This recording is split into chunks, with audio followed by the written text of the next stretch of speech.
Paz do Senhor, meus irmãos e minhas irmãs, alunas e alunos da nossa idade.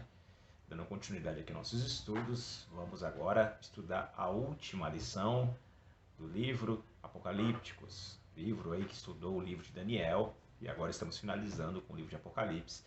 Vamos estudar agora a lição 10, a última lição deste livro, Eventos Finais, que vai narrar aqui do Apocalipse capítulo 17 ao capítulo 22. Então que o Senhor continue nos conduzindo nesse estudo tão importante, né, tão complexo.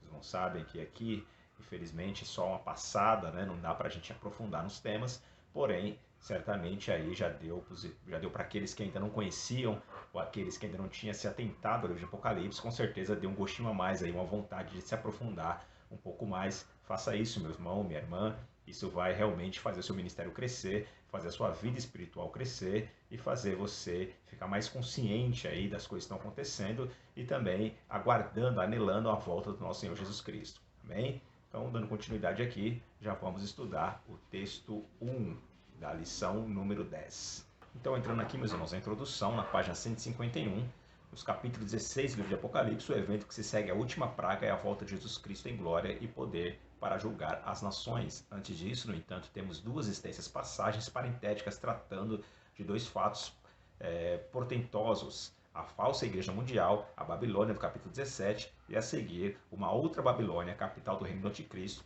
antes de ocupar Jerusalém, é a Babilônia do capítulo 18. Então, no capítulo 16, capítulo anterior que nós estudamos, nós passamos ali pelas sete selos, depois pelas 7 trombetas e também pelas 7 taças. Então passamos aí todo o período da grande tribulação, todo o período ali da primeira parte da grande tribulação, a segunda parte da grande tribulação, o derramamento ali dos flagelos, né? O derramamento do juízo de Deus para a humanidade, das 7 taças da ira de Deus. E agora, na narrativa aqui do Apocalipse, abre-se um parêntese novamente, um texto parentético, para dois grandes eventos que surgirão aqui no mundo. Como a lição destaca, a falsa igreja mundial, e a Babilônia, né? A queda da Babilônia. Nós temos duas referências à Babilônia, como aqui a lição destaca. A primeira do capítulo 17, né? A Babilônia 17, a seguir é a outra Babilônia do capital do reino do anticristo, antes dele invadir Jerusalém. Vamos entender um pouquinho mais à frente nesse estudo. Amém? A lição destaca que nessa altura aqui do campeonato, essa altura aqui do nosso estudo, o termo Babilônia não é novo, né? Que no capítulo 14, 8 está escrito: e outro anjo seguiu dizendo, caiu Babilônia, aquela grande cidade que a todas as nações deu a beber do vinho da ira da sua prostituição. Então já houve uma menção aqui à Babilônia, porém ela está ali no contexto do versículo 7, no contexto do próprio capítulo, que está falando a respeito dos juízos divinos, né? Então aqui em Apocalipse 16 e 19 encontra-se registrado: e a grande cidade fendeu-se em 3 partes, e a cidade das nações caíram, da grande Babilônia se lembrou Deus, para que dar o cálice do vinho da indignação da sua ira, né? Portanto, aí o termo Babilônia na Bíblia encerra 2 sentidos. A Babilônia é religiosa e eclesiástica, simbolizada por uma mulher no capítulo 17, e defenestrada em 17 e 16, e a Babilônia é comercial, política. Então aqui em Apocalipse, né, 16 e 19, encontra-se registrada: e a grande cidade fendeu-se em 3 partes, e as cidades das nações caíram, e da grande Babilônia se lembrou Deus para lhe dar o cálice do vinho da indignação da sua ira. Então aqui no livro de Apocalipse, né, ela encerra 2 sentidos, o termo Babilônia religiosa e eclesiástica, simbolizada por uma mulher no capítulo 17, defenestrada em 17 e 16, e a Babilônia é comercial e política, vista na cidade do capítulo 18. Então o termo Babilônia tem toda a simbologia, tanto na questão de prostituição espiritual, quanto da corrupção, aí, tanto moral, quanto política e econômica, né? E é neste patamar da revelação de Deus ao homem, os eventos finais do seu plano, que concluímos nosso estudo de Daniel e Apocalipse, que permite estarmos incluídos entre os que sabem e entendem. Então, quanto mais você lê, quanto mais aí você se debruça, né, o seu entendimento, você busca o entendimento, mais o Senhor vai revelando, né, e você se inclui aqui entre aqueles que sabem e entendem, né? Jesus Cristo mesmo disse ali, quando ele estava falando sobre a abominação da desolação: quem lê, entenda. Então, referindo-se ao livro de Daniel, quem lê, entenda. Então, quanto mais você lê e dedica, né, faz exercício ali de humildade para reconhecer, para entender que a palavra de Deus tem a nos ensinar, sempre buscando a direção do Espírito Santo, certamente o Senhor revelará as profundezas, aquilo que Ele quer revelar das profundezas do seu conhecimento. Nós lemos, ouvimos e agora aguardamos, né? Estamos vivendo aí esse momento histórico também, porque algumas dessas coisas, melhor dizendo, estão acontecendo nos nossos dias, aconteceram, estão acontecendo e vão acontecer até que se cumpra tudo. Então nós também fazemos parte dessa história, somos aqueles que podem assistir a história, né? Podem interagir com a história de certa maneira. Claro que é muito, como eu disse, muito complexo, é muito difícil de você compreender tudo, né? Deus nem revelou tudo, porém, a partir do momento que você estuda, o seu entendimento se abre, seus horizontes aí abrem mais, então fica mais compreensível, as coisas começam a fazer sentido, né? Porque nós sabemos pela história bíblica que o universo faz sentido, Deus criou esse universo. A história também faz sentido, Deus conduz a história. Então, quando a gente olha só os noticiários, só observa aquilo que nossos olhos podem enxergar, parece que vivemos num caos e que daqui não vai sair nada de bom e o futuro é incerto, o futuro é temível, né? As pessoas que não têm Deus, que não têm esperança futura, elas olham para a humanidade agora e para o mundo e ficam desesperadas. Por isso que muitas cometem suicídio, outras se entregam às paixões carnais, outras entram para vidas aí para cometer coisas erradas e ilícitas porque não olham para o futuro, não conseguem enxergar que além deste mundo existe algo maior e que este mundo, sim, apesar deste aparente caos, está sendo conduzido por Deus e o final da história nós já conhecemos, que é o Senhor vencendo tudo e todos e reinando para sempre com a sua igreja. Então, como vimos aqui, existe aí esse momento parentético.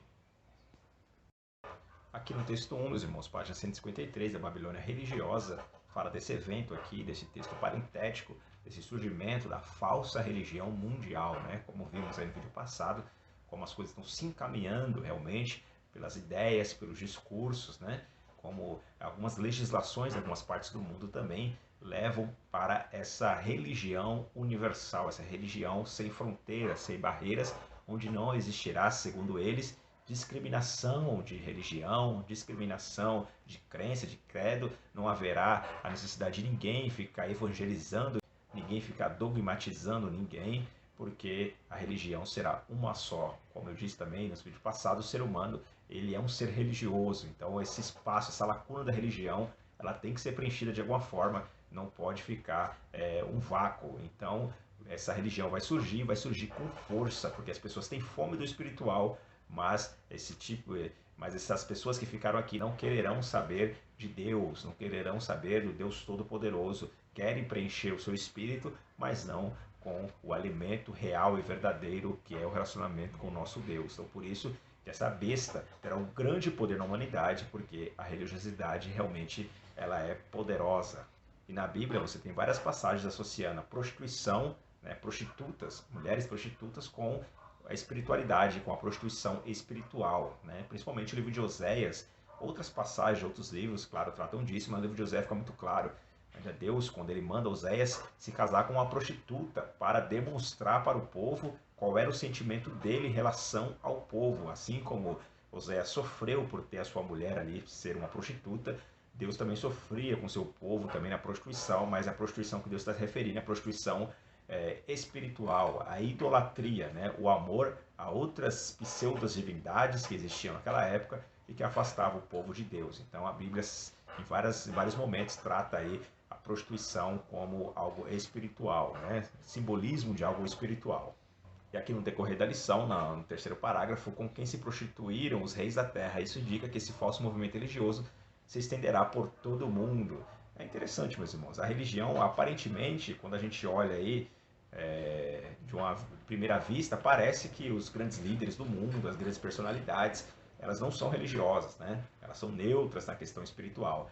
Mas, se você olhar um pouquinho mais de perto, você vai ver que não. Os grandes, poderosos políticos no Brasil e no mundo têm sim, procuram sim, né? Guias espirituais, né? Espiritualidade. Claro que a grande maioria, como nós sabemos, não buscam a Deus, buscam o reino das trevas, né? Mas você vê isso em muitos lugares, na indústria dos filmes de Hollywood, na música, na política, na econômica. Não se engane, né? Não se engane. O mundo espiritual ele é muito ativo e essas pessoas procuram sim fazer trabalhos, procuram sim fazer rituais, procuram sim a espiritualidade, o ocultismo, né, para conseguir ali galgar posições, para conseguir adeptos, fãs, e é um trabalho muito pesado que existe nos bastidores. Claro que não vem a nossa de primeira a nossa vista, mas no YouTube mesmo, se você procurar a respeito, você vai achar muita coisa que vai te mostrar aí como esse mundo espiritual é ativo aí nessas elites, né? Na grande elite. Então, não pense que espiritualidade é só coisa de pobre, só coisa de classe média, classe baixa, país de terceiro mundo, não. Está em todo o planeta, em todas as classes sociais. Claro que, infelizmente, nas classes mais altas parece que eles preferem, né, esse outro caminho aí, mas sim todos buscam a religião. Por isso aqui que o texto de Apocalipse fala que os reis da terra se prostituíram com essa religião, com essa prostituta, porque sim, eles se embriagam, né, do que ela tem para oferecer, que é o poder e a luxúria, né, através desse mundo oculto. Então a falsa religião estará entrelaçada com a política aí do governo anticristo, né? Uma dependerá da outra e veremos aí que uma depois derrubará a outra, querendo adoração total a si.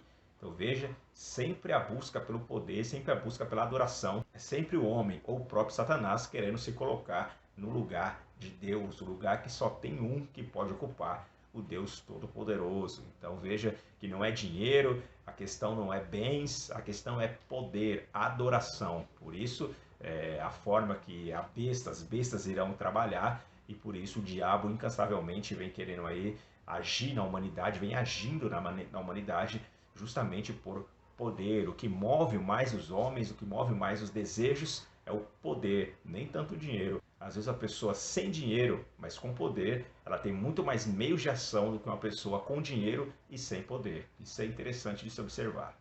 E o texto destaca aqui também que na sua fronte, na sua testa, achava-se escrito o nome mistério, né? Religiões de mistérios. Religiões de mistérios é algo milenar aí, né? Desde as civilizações mais antigas, passando por toda a história e também nos nossos dias. O ocultismo está em todos os lugares, permeando todas as coisas. Desde as músicas, programas de TVs, leis, tudo está envolto. A cultura pop. Por exemplo, recentemente eu adquiri esse livro aqui, chama-se Nossos Deuses São Super-Heróis, que é do Christopher Knowles. Nossos Deuses São Super-Heróis, a história secreta de super-heróis da história de quadrinhos. Esse cidadão aqui, ele trabalhou, né, para muitas dessas empresas que fazem quadrinhos, né, essas histórias de super-heróis, inclusive também na Marvel, acho que na DC Comics também, como freelancer, ele trabalhou muito tempo ali. E ele entendeu ali, ele sempre foi um apaixonado pelas histórias dos quadrinhos, a história que com todo o contexto que compõe ali a história, inclusive dos autores, dos autores dos personagens. E ele chega à conclusão de tanto esoterismo que tem nessas histórias, quantas referências a divindades, ao ocultismo, né? Muitos personagens vieram na mente de seus autores através de experiências espirituais, buscando ali através de fontes aí, espíritas. Eles buscam, recebiam essa revelação e colocavam aqui o personagem no papel. Claro que nem todos, mas a maioria, a grande maioria dos personagens faz referência aí a alguma lenda mística, né? Algum deus de alguma cultura pagã. Thor, por exemplo, faz parte disso. A Mulher Maravilha. Você vê outros personagens. É um universo enorme, né? Olhando aqui na parte de trás do livro, meus irmãos, onde tem aqui alguns comentários de pessoas que fazem a resenha do livro, faz alguma crítica do livro. O escritor acertou na mosca ao captar um tema recorrente, mas não principal nos livros sobre comics. Ligou os deuses do Olimpo dos quadrinhos com o nascer de mitos e religiões, sociedades secretas, trabalhos clássicos culturais milenares, verdades e mentiras que atravessam séculos.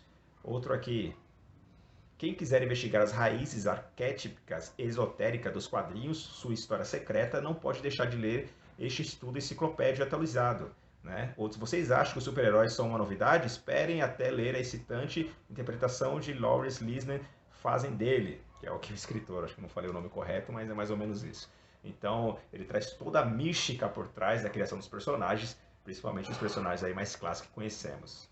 Então veja que até ali, até numa cultura pop, né, aqueles filmes que nós assistimos, filmes tão bons, tão interessantes, tão bem feitos, executados aí, que encheram milhões e milhões aí de telespectadores no mundo inteiro. Porém, você vê que até aí você tem influência ocultista. Assim como praticamente tudo que está à nossa volta, né? Na cultura popular, tem um pouco aí dessa cultura ocultista, né? Então é difícil, meus irmãos, é difícil a gente peneirar tudo isso, realmente é muito complicado, mas é para mostrar que isso é real, isso existe e vai ser mais ainda quando decorrer aí esses eventos e quando tiver aí, já tivemos esse período da grande tribulação, essa falsa religião então encontrará corações preparados para absorver os seus ensinamentos e para seguir os seus mandamentos. Então a Babilônia religiosa da Bíblia representa aí todas essas religiões, esses cultos de mistérios que abordou toda a humanidade perante toda a sua história, né? Que na página 154 aqui se vê que a Babilônia tem sido a mãe dos falsos sistemas religiosos. A história nos conta que religiões falsas, que sempre inclui a idolatria, tiveram sua origem com Nimrod e sua mulher Samiramis, no primeiro reino de Babel, onde veio ali a ser a Babilônia, né? Em Gênesis 10, 8 e 10. Então, as origens, né, está bem ali com o próprio Nimrod, que foi o fundador ali da cidade de Babel. Nimrod foi o primeiro ditador da história, que tem compilado mostrando a história de Nimrod, muito interessante, um homem poderoso aqui na Terra e que foi aí o idealizador da Torre de Babel, né, pelo que nós lemos aí das Sagradas Escrituras. Na continuação aqui na página 154, nesse terceiro parágrafo, né, falando a respeito das 7 cabeças da besta e também o seu significado aqui também das 7 cabeças e 10 chifres, né? As 7 cabeças figuram esses 7 montes e também 7 reis ou reinos, então, ou montes aí, ou falando a respeito de reis, né? Muitos comentadores da Bíblia sustentam que os 7 montes refere-se a Roma, que originalmente foi edificada sobre estes, e também por ter absorvido em grande parte culto idólatra babilônico, ainda hoje visto disfarçadamente na liturgia da Igreja Romana. A criação do mercado comum europeu em Roma em 1957, depois a Comunidade Europeia e por fim a União Europeia, por ser a fase inicial dessa confederação de nações. Então tudo isso surgiu ali na região de Roma, né? Roma sendo o berço de todos esses acontecimentos históricos. Existe também o Clube de Roma, que também é interessante, pesquisem aí na internet, vocês vão ver a respeito. Pessoas aí, pensadores, grandes personalidades do mundo que se reúnem para discutir a humanidade, discutir o futuro da humanidade, e certamente dessas discussões surgem muitas ideias, né? Muitas leis que nós ignoramos a sua origem e que muitas vezes surgem aí desses encontros, né? Então, Roma sendo sempre aí o cenário principal aí desses aparecimentos, o cenário principal aí dessas confederações, né? Desses órgãos internacionais. Então, sim, pode referir-se a Roma, aí, esses 7 montes, ou seja, o reino do anticristo ali, esses 10 chifres, poderá vir dessa região, da região de Roma, do antigo Império Romano. Na continuação aqui, são também 7 reis, os quais caíram 5. Um existe e o outro ainda não chegou. E quando chegar, tem de durar pouco, né? Que na lição fala os reinos que já caíram são Egito, a Síria, a Babilônia, a Medo, Pérsia e Grécia, e um existe, ou seja, na época de João ainda existia o Império Romano, que dominava ali a região que João morava, né? O apóstolo João morava, e não apenas, mas todo aquele mundo conhecido da época. O Império Romano, no tempo de João, outro ainda não é vindo, talvez trate-se do Império Romano ao ser ressuscitada, que o autor acredita que haverá uma espécie de ressurgimento do Império Romano, talvez essa Liga de 10 nações seja ali nações poderosas da Europa, que se formarão ali um cinturão, relembrando ali o poder do Império Romano. Então, naquela região, certamente viria, segundo a visão aqui do autor. Desse 7º reino levanta-se o anticristo, reino que consistirá de uma liga de 10 nações, como vimos. Então, dessas 10 nações, o anticristo ressurgirá dessas nações. Então, dessas 10 nações surgirá um governante, né? Então, dessas 10 nações poderosas, dessa coligação das 10 nações, fazendo referência aqui, fazendo um paralelo com a estátua de Daniel, os pés da estátua, 10 dedos, os dedos são ligados um a um, né? Ali pelas articulações. Então, são 10 impérios que, a princípio, surgem como nações soberanas e depois, quando está formado essa liga, esse cinturão de nações, surge um líder, né, que acreditando que será o anticristo, e esse líder aí vai comandar essas 10 nações. Veja que a União Europeia não está muito longe disso. Como eu disse em vídeos anteriores, a saída do Reino Unido ali, da zona do euro, se deu justamente por isso, porque os cidadãos ali, porque ali os cidadãos do Reino Unido, muitos deles ficaram insatisfeitos com a forma como as coisas estavam sendo conduzidas ali no euro, né? conduzidas ali naquele mercado comum europeu, que a princípio era apenas por questões monetárias, era apenas por facilidade de troca de moedas, facilidade comerciais, mas depois se mostrou que era muito mais isso, era um projeto político, onde decisões firmadas em Bruxelas, que ali é a capital do euro, capital da União Europeia, que estava ali determinando sobre as outras nações soberanas, né? Não respeitando ali muitas vezes o parlamento local, não respeitando as leis local e as leis de Bruxelas, que era a lei ali da União Europeia, muitas vezes sobressair, muitas vezes queriam ali atravessar os ritos democráticos das nações. Então, por isso os britânicos ali, a grande maioria deles, optaram por sair da União Europeia, por não concordarem com isso. Veja que ainda parece que eles estão se ligando, mas como ferro e barro também não se mistura, também aqui faz esse sentido, tem essa dificuldade. Porém, chegará o momento onde sim, as nações se unirão de fato e dessa união virá um líder. Esse líder sim, ele governará todas as outras nações com o poder ali de um ditador, podemos dizer assim, com o poder do anticristo, porém com carisma, né? Onde as pessoas não enxergarão ele como ditador, mas sim como o salvador da pátria, o salvador do mundo. Aqui já no texto 2, meus irmãos, a Babilônia comercial e o júbilo nos céus, o autor aqui coloca a reconstrução e a queda da grande Babilônia, acreditando que a Babilônia será reconstruída, né? A Babilônia física como cidade, talvez ali no seu, na sua região ali original, ali na região do Iraque, próximo ao rio Eufrates, ou talvez em outro lugar ali mais próximo ao território europeu. De certo, ele coloca aqui que a Babilônia será a sede do governo do anticristo, a sede antes dele invadir Jerusalém e dominar Jerusalém. Então aqui, neste momento da reconstrução aqui da cidade da Babilônia, ele irá reunir todo o seu poder, todo o seu poderio, essa cidade próspera, essa cidade comercial, rica, né, sede de bancos, sede de instituições financeiras, que são as que realmente os que mandam praticamente no mundo, né? Então, dali surgirá ali a ideia, o plano de invadir Jerusalém. Então, dali reunirão as suas forças para invadir a cidade santa e então culminar na guerra do Armagedon. Então, aqui o autor coloca que em 1971 foi publicado nos jornais dos Estados Unidos a notícia de que a cidade da Babilônia iria ser reconstruída pelo governo do Iraque. Saddam Hussein, ele se achava o próprio Nabucodonosor.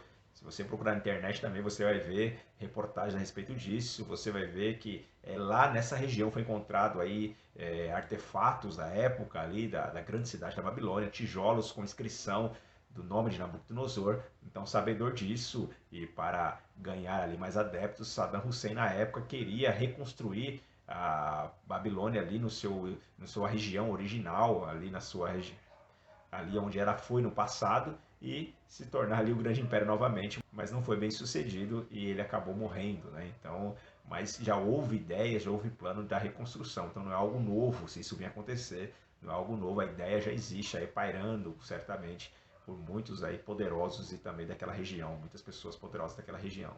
Aqui a lição traz a diferença entre a Babilônia do capítulo 17 e a Babilônia do capítulo 18. A 17 ela é destruída por mãos humanas, né, por homens. Então está falando de uma cidade física, literal, que será destruída. E a Babilônia do capítulo 18 é destruída por Deus mediante a terremoto e fogo. Os versículos 11 a 18 retratam a cidade da Babilônia reconstruída com um colossal centro comercial e financeiro. Atualmente as coisas até certo ponto encaminham-se para isso, né? No versículo 19, vemos que essa cidade, com todo o seu império, sucumbirá de vez, repentinamente, através ali, do juízo de Deus. Essa cidade física ali, esse centro comercial poderoso e rico, irá se desfazer. Mais uma vez, as escrituras mencionam a feitiçaria da Babilônia. A Babilônia, do capítulo 17, fala-se da Babilônia física, que será destruída ali por homens. E do 18, nós falamos ali da Babilônia, que será destruída pelo próprio Deus. Também fala do sistema caindo, né? Veja que aqui, a partir desse momento, findando-se esse período aqui, esse parêntese aqui, contando os fatos da religião falsa e das Babilônias aí que aparece, você tem aqui agora já o grande e esperado evento que ocorrerá no universo, que toda a humanidade ali sentirá, toda a humanidade observará, verá com seus próprios olhos, que é a volta gloriosa de Jesus Cristo, cumprindo-se a sua palavra, cumprindo-se o que ele havia prometido, cumprindo-se o que os profetas haviam falado em seu nome, e cumprindo-se a vontade de Deus sobre o universo. E de uma forma maravilhosa, nós cremos que estaremos com Cristo quando todo mundo, passado os selos, passado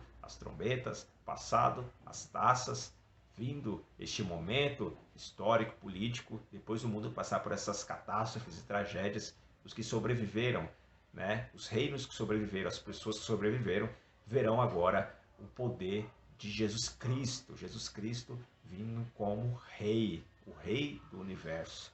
Veio primeiramente como servo, sofredor, salvador da humanidade como cordeiro, agora é como rei, é como leão da tribo de Judá, e os seus santos e a sua igreja com ele, para guerrear e vencer o inimigo, vencer a besta, vencer o falso profeta, vencer o poder do dragão, vencer as nações ali, o poder humano, e instaurar aqui na terra o seu reino milenar. Ele ensinará à humanidade o que é o reino justo, um reino próspero e um reino com entendimento, o próprio Jesus Cristo governando a humanidade. E a lição aqui na página 158 vai destacar as bodas do Cordeiro, né? Esse glorioso evento terá lugar no céu após o arrebatamento da igreja. É um encontro que durará para sempre da igreja com seu Senhor, que a resgatou com seu precioso sangue e conduziu a salvo ao lar celestial. Então, entendemos que após o arrebatamento da igreja, no início da grande tribulação, então, dar-se-á ali as bodas do Cordeiro no céu, na glória. Ceias das bodas do Cordeiro. Esta ceia ocorrerá no céu após as bodas do Cordeiro. Ela é diferente da grande ceia de Deus mencionada no versículo 17. A ceia das bodas do Cordeiro tem lugar no céu, ao passo que a grande ceia de Deus tem lugar na terra. Então são eventos completamente diferentes. E agora temos a volta do Rei. A volta do Rei Jesus viu o céu aberto. É chegado o momento que todo o universo aguarda. Antes dele aparecer, todo o globo verá sinais da sua vinda. Assim como o relâmpago que sai do Oriente e se mostra no Ocidente, assim há de ser a volta de Jesus Cristo, né? A terra toda ficará espantada, a natureza dará sinais, o céu anunciará a volta do Rei Todo-Poderoso para julgar para vencer os inimigos e instituir o seu reino aqui na terra. O brilho resplandecente da sua glória, como relâmpago mundial de longa duração e sobrenatural, sai da sua boca uma espada afiada. Né? Aqui tem as referências que devemos ler para entender melhor. Então veja, meus irmãos, o poder de Deus. A gente fala que será a guerra do Armagedon, mas na verdade a guerra você imagina que é os dois lados ali, equipamentos ali parecidos, com forças ali similares, mas não, nem se compara. O poder de Jesus Cristo, apenas com o sopro da sua boca, né? Sai da sua boca uma espada afiada, e essa espada destruirá os inimigos de Deus. Não pode ter equipamentos, pode ter tecnologia, pode ter o que for, tanques, armas, mas Deus Todo-Poderoso, com o poder da sua boca, ele destruirá as nações ali, o anticristo e todos aqueles que o apoiam. Vemos aqui a partir do verso 11 do capítulo 19. Então olhei e eis que vi os céus abertos, diante de mim um cavalo branco, cujo cavaleiro se chama Fiel e Verdadeiro. Ele é responsável por julgar e guerrear com justiça. Seus olhos são como chamas vivas de fogo, em sua cabeça há muitas coroas e um nome escrito que somente ele conhece. Estava vestido como um manto salpicado de sangue, e seu nome é Palavra de Deus. Os exércitos dos céus o seguiam, vestidos de linho fino, alvo e puro, montados em cavalo branco. Uma espada afiada sai-lhe da boca para ferir com ela as nações.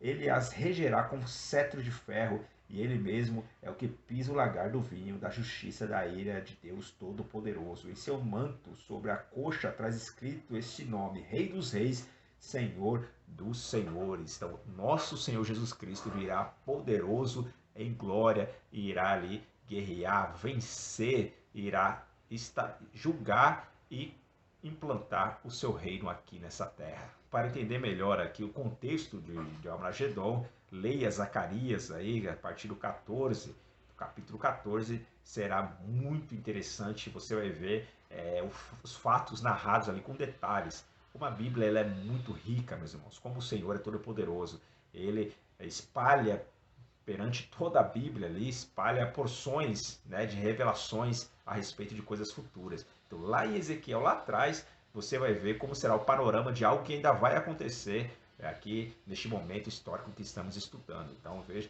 você vai ver como eles olharão para Jesus Cristo, chorarão por eles como quem chora por um filho perdido, filho unigênito, morto. Então veja que eles perguntaram: que feridas é essa em suas mãos? Ele dirá: fui ferido na casa dos meus amigos. E mostra quando o Senhor Jesus colocar os pés sobre os montes ali, eles se fenderão, cada um em um lado, e o povo de Israel poderá ali fugir do inimigo que até então estava ali massacrando o povo.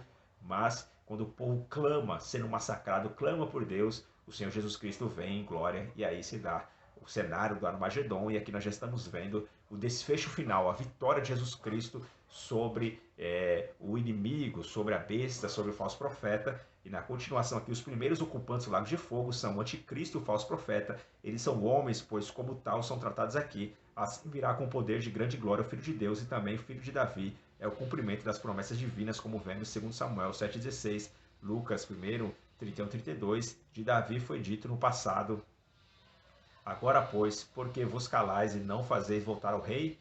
E nos versículos 14 e 15, volta ao rei, tu e todos os teus servos. Então o rei voltou.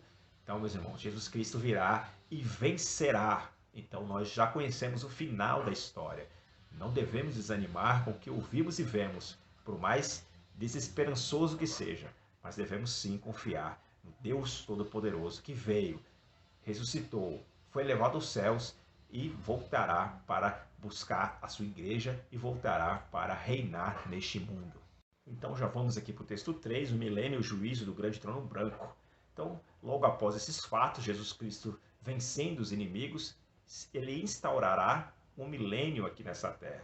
O milênio é o governo de Cristo aqui na terra por 1000 anos. Nós entendemos que esse governo é um governo literal, é um período literal também. É 1000 anos mesmo, um milênio. 1000 anos é muito, mas muito tempo.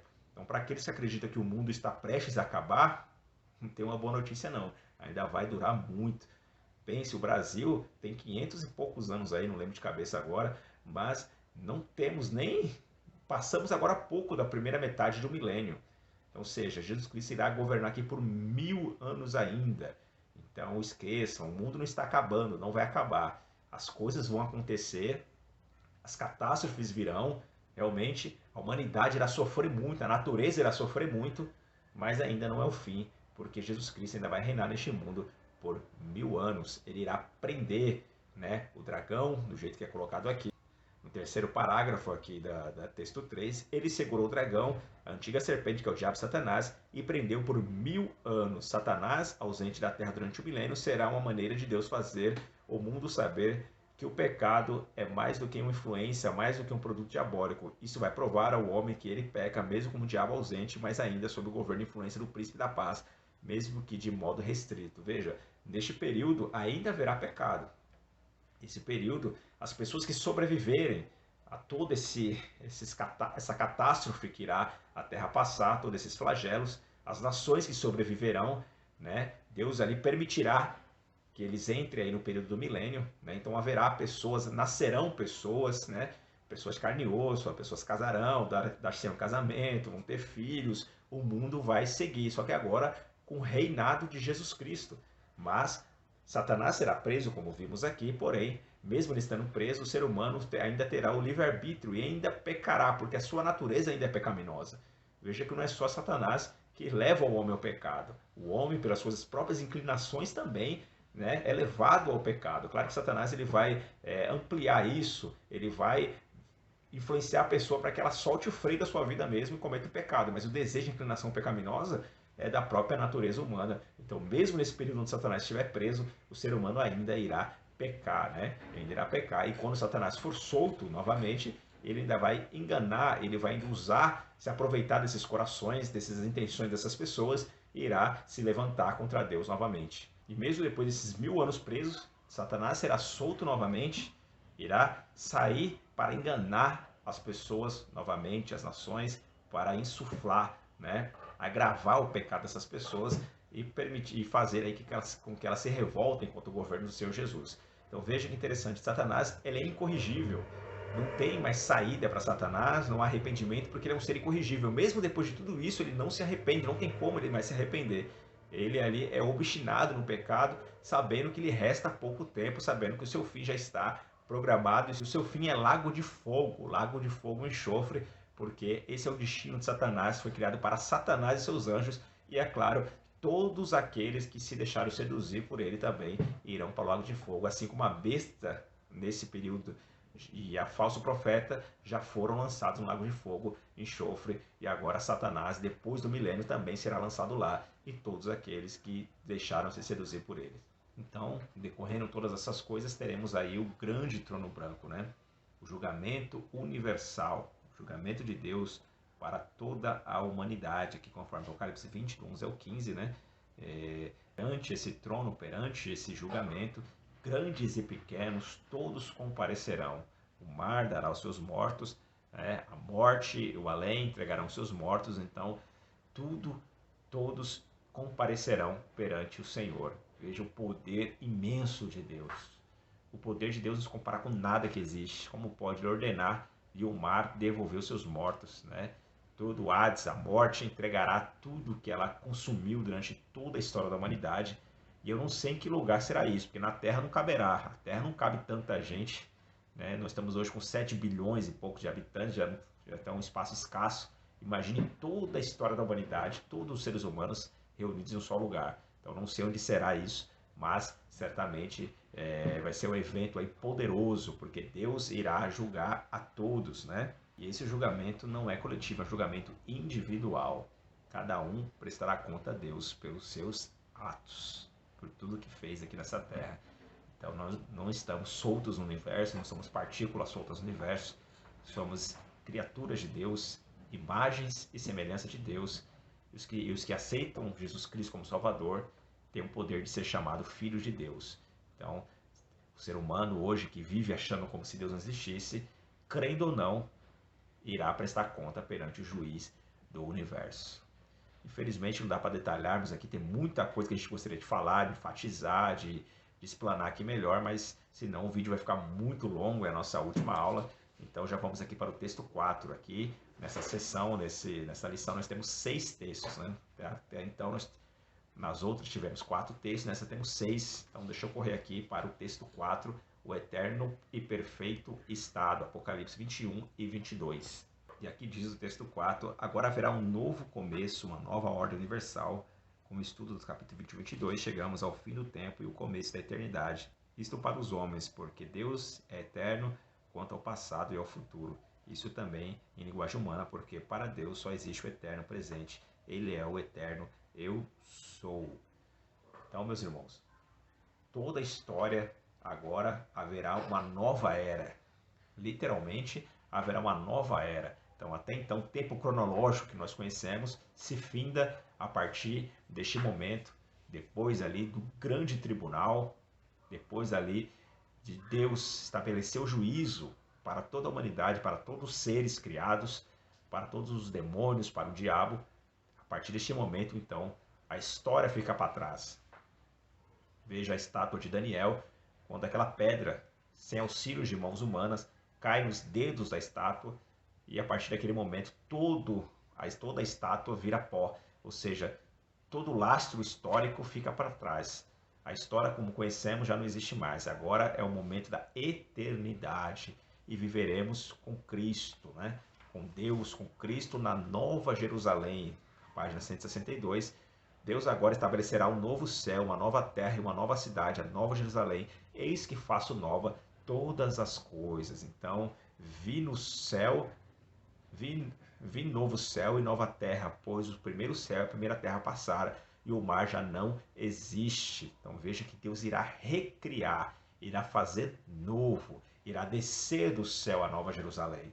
Então veja que essa terra aqui passará por transformações, depois de tudo que ela sofrer, depois de tudo que ela aguentou, depois do pecado da humanidade, das atrocidades do ser humano, agora a terra será repaginada, um novo céu, agora haverá um novo céu e uma nova terra. Veja, não é que nós iremos para a Nova Jerusalém, ela virá até nós. Deus irá aqui, nessa nova terra, nesse novo céu, trazer a Nova Jerusalém. Então veja a necessidade de se criar tudo novo, céu novo, vamos dizer assim, né? E aqui o autor coloca que não é o céu de Deus, é o céu espacial, aquilo que nós vemos, a atmosfera, né? E todas as camadas ali, porque é o habitat de Satanás ainda hoje. É o habitat de Satanás. E ele será expulso desse habitat, será destruído, então será refeito todo o céu, toda a terra, agora totalmente descontaminada do pecado, descontaminada daquilo que distorceu a sua verdadeira natureza. Aqui a lição continua com vários assuntos interessantes, mas infelizmente, meus irmãos, não vai ser possível passar por eles, né? Então já vamos aqui para o texto 5, sumário geral dos eventos escatológicos. O estudo comparativo do livro de Daniel, Apocalipse, 1 e 2 Tessalonicenses, 2 Pedro, Zacarias, Joel e o capítulo do livro como os 24 e 25 de Mateus, Ezequiel 38 e 39, permite-nos organizar um sumário geral cronológico dos eventos que estão para acontecer a partir do rapto da Igreja do Céu. Não se pode ser dogmático nesse assunto, como donos exclusivos da verdade. Muitas passagens escatológicas são de difícil harmonia e interpretação, mesmo para os mais abalizados no assunto. Então aqui vamos fazer aí essa passada aqui geral dos eventos históricos cronologicamente, né? Como aqui o autor coloca, não dá para ser dogmático, não dá para cravar que vai ser dessa forma, mas é pelo que aquilo que nós estudamos, entendemos como será. Então aqui é um momento interessante para você repassar tudo que foi ensinado, tudo que foi aí dito até agora aí nas lições, nas últimas lições do Apocalipse, para entender aí a partir do rapto da igreja, do arrebatamento, os eventos que se seguem até o evento final, como nós acabamos de ver, até a Nova Jerusalém. Então leia com calma, estude com calma, analise linha por linha aí, faça aí esse resumão aí, volte aí ao tema, que você vai certamente relembrar daquilo que estudamos e também vai ter aí, com certeza, fixando na sua mente esses ensinamentos aí, esse conteúdo. Tá bem, meus irmãos? Infelizmente aí não vou conseguir ir mais além disso. Já vou entrar aqui na questão dos questionários para a gente ganhar tempo. Qualquer dúvida, mais que os irmãos tiverem, nós estaremos aí em breve já retornando à sala presencial e aí conseguiremos conversar a respeito disso com mais calma. Aqui no vídeo, infelizmente, temos aí um tempo curto, senão fica um vídeo muito longo, é muito trabalhoso aqui para fazer esse vídeo e tudo mais, e também para assistir ele fica muito longo, né? Então, os irmãos aí, creio que entendem, e vamos dar continuidade aqui, já vamos para o questionário.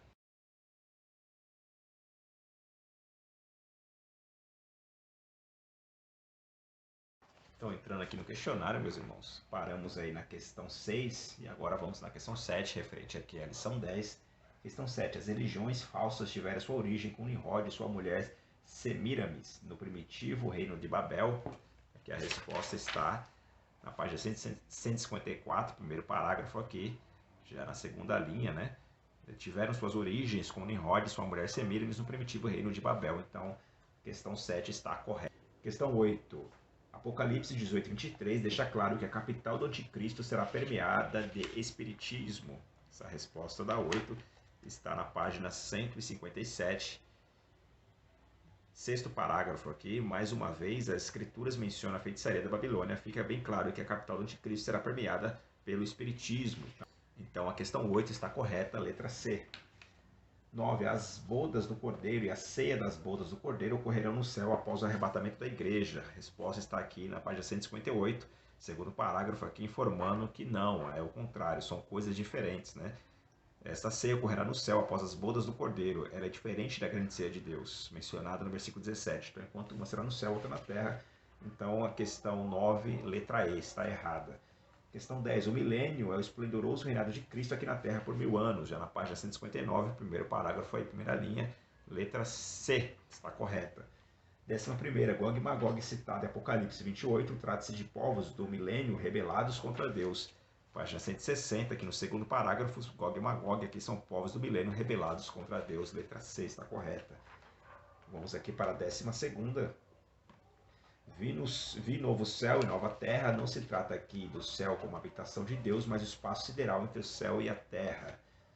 Está aqui na página 162, segundo parágrafo. Vi novos céus e nova terra, pois o primeiro céu e a primeira terra passaram, e o mar já não existe. Não se trata aí do céu como habitação de Deus, mas o espaço sideral entre o céu e a terra. Então, letra C, 12ª. De acordo com as lições estudadas, o estudo comparativo do livro, como Daniel, Apocalipse, Zacarias, Joel e outros, permite organizar um sumário geral cronológico dos eventos que estão para acontecer a partir do rapto da igreja para o céu. Essa resposta está aqui no texto 5, página 163. Primeiro parágrafo aí, sumário geral dos eventos escatológicos. Todo esse primeiro parágrafo aqui é a resposta, então, a letra C para a 13ª. 14ª. O rapto da igreja, também chamado de arrebatamento, consiste dos santos ressuscitados e dos vivos transformados. Página 164 ou 64, segundo parágrafo, aqui falando sobre o rapto da igreja, letra C está correta. 15ª. Os últimos juízos divinos sobre o mundo são as 7 taças da ira divina descritas em Apocalipse, compreendendo flagelos, catástrofes em escala mundial e de efeitos destruidores jamais conhecidos. A resposta está aqui na página 167, texto 6, sumário geral dos eventos escatológicos. Os últimos juízos divinos sobre o mundo relacionam-se às 7 taças da ira divina descritas em Apocalipse, capítulo 15 e 16. São flagelos e catástrofes em escala mundial de efeitos destruídos jamais conhecidos. Então, letra C. A 16ª aqui já no quadrado, a 16ª está aqui nesse quadro, na primeira taça, chagas malignas sobre os adoradores da besta aqui. O derramar da primeira taça da ira divina corresponde a chagas malignas sobre os adoradores da besta. Então, quadro no primeira taça está a resposta. Amém, meus irmãos? Desculpem aí a correria, desculpem aí se não deu para abordar todos os temas. Mais uma vez aqui dizendo, realmente é muito corrido. Mas foi uma boa experiência, né? Para mim foi algo novo, algo diferente, né? Gostei de fazer, claro que isso para gente que tem outras rotinas, né? Que tem o trabalho, tem toda a correria do lar, não está acostumado com isso, realmente foi algo, um desafio muito grande. Mas fico satisfeito para os irmãos aí que puderam assistir, os irmãos que comentaram, os irmãos que se edificaram aí com esses vídeos, Deus abençoe. E eu creio que no próximo já estaremos em sala de aula, acompanhem aí nos grupos as informações. Amém? Que o Senhor continue abençoando a vida de cada um dos irmãos, que possamos estar preparados para a volta do Senhor Jesus Cristo. Enquanto isso, que possamos aí evangelizar, falar do amor de Jesus Cristo, para que mais pessoas possam estar conosco nos céus e menos pessoas destinadas ao inferno. Deus abençoe a vida dos irmãos. Até uma próxima.